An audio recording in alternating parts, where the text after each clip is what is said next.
Welcome to my YouTube channel small capital big trades.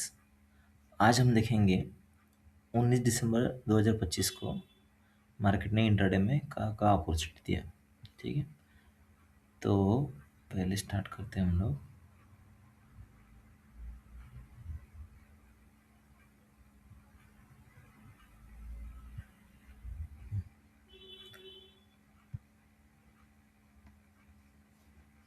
Okay,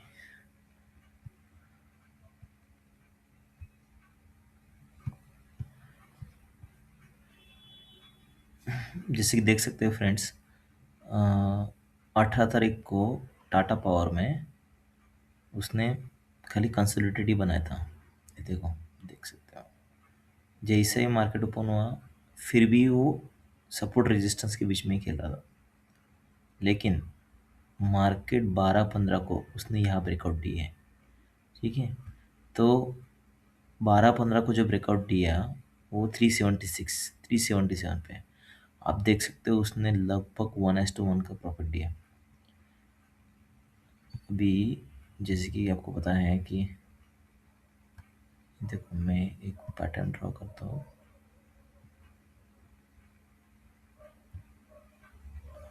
rectangular channel, अभी मैं आपको जैसा कि बता रहा हूँ कि कितना हुआ ये 0.9। हाँ, देखो लगभग 1:1 का प्रॉफिट दिया था। तो हमने ऐसा ही यहाँ पे जब एंट्री लेंगे तो हमारा क्राइटेरिया एक रहेगा कि देखो आरएसआई में भी वो 50 के नीचे ही घूम रहा है। यहाँ सीधा बात करते हैं, देखो दिख रहा है 50-50। जब यहाँ पे ब्रेकआउट दिया उसने तब वो 55 के अबू जाके 92 को हुआ। तो कभी भी कोई भी ट्रेड में हम एंट्री लेते हैं तो उसका प्रीवियस डे में 50 मिनट के चार्ट पे वो कुछ पैटर्न बना रहा है या नहीं, कंसिडर हो रहा है नहीं।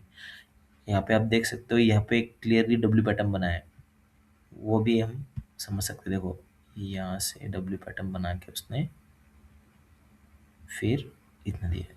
ठीक है, तो जब भी हम यहाँ एंट्री लेंगे तब हम देख सकते हैं कि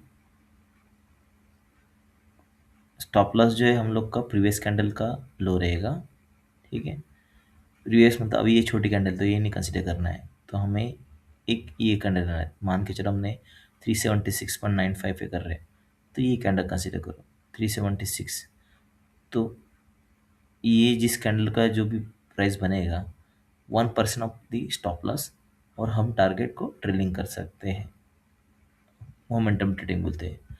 टाटा स्टील में देखते हैं, टाटा स्टील में नहीं हमें इतना मिला, सेल में भी इतना नहीं मिला हमें, कैनरा बैंक में भी नहीं। अभी देखो एक बात ध्यान में रखना है कि जो स्टॉक ने हमें अपॉर्चुनिटी दिया है प्रीवियस सेशन में या उसी वीक में, देखो यहाँ देख सकते हैं इसने ये अपॉर्चुनिटी दिया था, तो वो सेम अपॉर्चुनिटी अपने को नेक्स्ट वही वीक में या सक्सीड होने पे मिलना मुश्किल रहता है।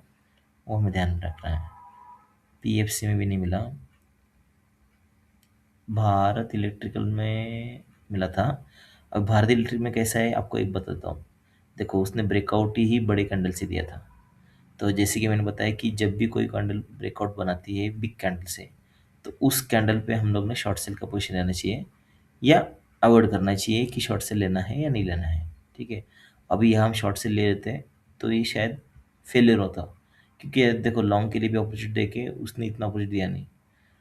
और दूसरा, जब कैंडल कोई भी पहले 1 आवर में जो उस कैंडल ने ही अच्छा राइज लिया है, जैसे कि 1% 2%, तो उस कैंडल में सेम डे में अदर अपॉर्चुनिटी मिलने का चांसेस बहुत कम रहता है।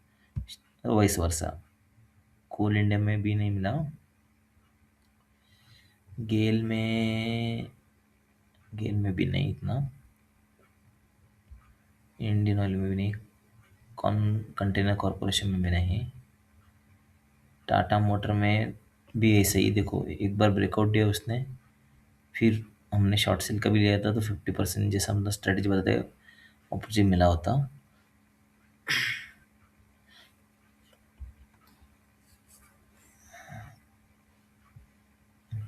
डीएलएफ में भी देखो, देख सकते हैं यहाँ पे ब्रेकआउट दिया था, लेकिन वो ब्रेकआउट के बाद हम अपॉर्चुनिटी ले सकते थे, लेकिन लेने के बाद भी वो स्टॉप लॉस हिट हो गया।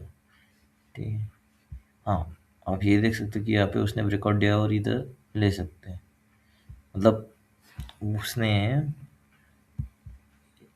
देखो यहाँ पे ऐसा ही, फिर प्राइस लो हो गया, फिर लो, हाई पे सेल हो गया, और यहाँ पे उसने ब्रेकआउट दिया।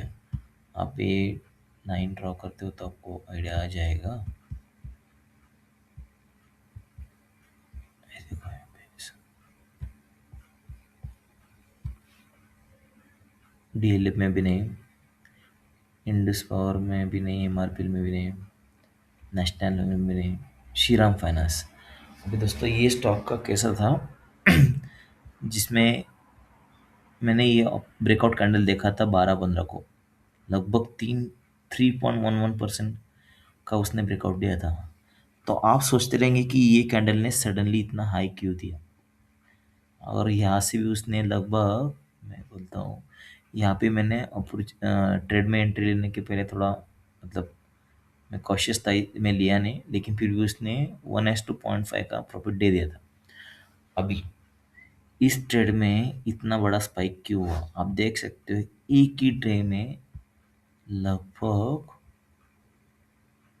5.75% से 5.8 प्लस 6% एक ही ट्रेडिंग सेशन में इतना स्पाइक होने का चांसेस क्यों है। तो इसका रीज़न ये है कि श्रीराम फाइनेंस में एक न्यूज़ आया था कि श्रीराम फाइनेंस में मूंग करके कंपनी जो है, अ, उसने इन्वेस्टमेंट डिक्लेयर किया था। तो जब भी कोई स्टॉक का ऐसा कोई न्यूज़ आता है, तो उसमें बोर्ड ऑफ मीटिंग में जो भी है, या उनका कोई रिजल्ट डिक्लेयर होने वाला हो, तो उस दिन मार्केट में उछाल या गिरावट देखने को मिलती है। तो इस हमें कभी भी ध्यान में रखना है कि जो भी हमने स्टॉक लिस्ट बना के रखा है, पहला क्राइटेरिया ये है कि वो लार्ज कैप में होना चाहिए। दूसरा क्राइटेरिया, उसमें अच्छा खासा वॉल्यूम होना चाहिए, लगभग 20 से 30 लाख डेली। तीसरा क्राइटेरिया है कि वो निफ्टी 50 या निफ्टी 100 में होना चाहिए, और वो कंपनी मतलब ऐसी होनी चाहिए कि जिसका प्राइस वैल्यू भी 100 रुपये से लेके 1000 रुपया तक होना चाहिए। अभी ये इसके लिए मैं बोल रहा हूँ कि हम रिटेल जो ट्रेडर है, या जो हम इंट्राडे के लिए करते हैं, तो हमें ऐसे ही स्टॉक में ट्रेडिंग करना चाहिए जिसमें वॉलेटिलिटी हाई हो। पेनी स्टॉक में एंट्री नहीं करना है। जिस स्टॉक का प्राइस 100 रुपये से नीचे है, उसमें तो बिल्कुल नहीं करना है, भले ही वो लार्ज कैप में हो। जैसे कि आप देख सकते हो वोडाफोन आइडिया 10 रुपये में है, 10 रुपये से नीचे, या येस बैंक, ऐसे स्टॉक में एंट्री नहीं करना है, क्योंकि इसमें इतना ट्रेड होता है, उसमें हम लोग प्रॉपर गेस नहीं कर पाते, और बड़े बड़े ऑपरेटर या प्राइवेट इंस्टीट्यूशन वो उसमें ट्रेड करते हैं, और उनका टारगेट भी 1% या 0.5% से ही होता है। तो हम लोग इतना जल्दी ये नहीं कर पाते, डिसीजन ले नहीं पाते, तो ऐसे स्टॉक में अवॉइड करना है। और दूसरा देख सकते हो, जब मैंने बताया ये कि श्रीराम फाइनेंस में 50 मिनट इतना ब्रेक हुआ, तो डे में भी उसमें कुछ मूवमेंट हुआ रहेगा, या प्रीवियस डे में आपको देखने को मिल सकता है। ये देखो, प्रीवियस डे के सेशन में उसने दोजी कैंडल बनाया था। तो कभी भी स्टॉक में एंट्री लेते हो, ऐसा देखना है कि प्रीवियस डे के सेशन में कुछ ब्रेकआउट मिला है या नहीं मिला है, तो उस पर से हमें आइडिया आ जाता है कि स्टॉक में उछाल होने वाला है या गिरावट होने वाला है। ओके, 50 मिनट के चार्ट पे, हाँ अभी देखो यहाँ पे भी आइनॉक्स वाइन में 9 तारीख को उसने पहला ब्रेकआउट दिया, और ब्रेकआउट लेते ही सपोर्ट से उसने रेड कैंडल बनाया, तो यहाँ पे शॉर्ट सेल का पोजीशन बन गया था। अभी देखो यहाँ देख सकते हो, लगभग उसने 1:2, 3, उससे भी ज़्यादा प्रॉफिट दिया है। तो अभी यहाँ पे एग्जिट करना है नहीं करना है, वो कैसा मालूम पड़ता है, देखो अब प्रीवियस कैंडल जो रहता है ना, उसका सपोर्ट पे हम लोग ने एग्जिट कर लेना है। जो हमने एक्सपोनेंशियल 200 से उसने सपोर्ट नीचे लिया है तो वहाँ से एग्जिट कर लेना है। सेम उसने रिवर्स यहाँ से लिया और वो लगभग प्रीवियस सेशन के रेजिस्टेंस पे उसने रेजिस्टेंस तक वो लेके गया था। लेकिन अभी देखो ये कैंडल में थोड़ा रिस्क ऐसा है ये स्टॉक में, वो क्या मैं बताता हूँ आपको। आप देख सकते हो वॉल्यूम बहुत कम है। ओके, भले ही वो ब्रेकआउट दे रहा है लेकिन वॉल्यूम कम है, तो ऐसे स्टॉक में एंट्री लेने से बचना चाहिए।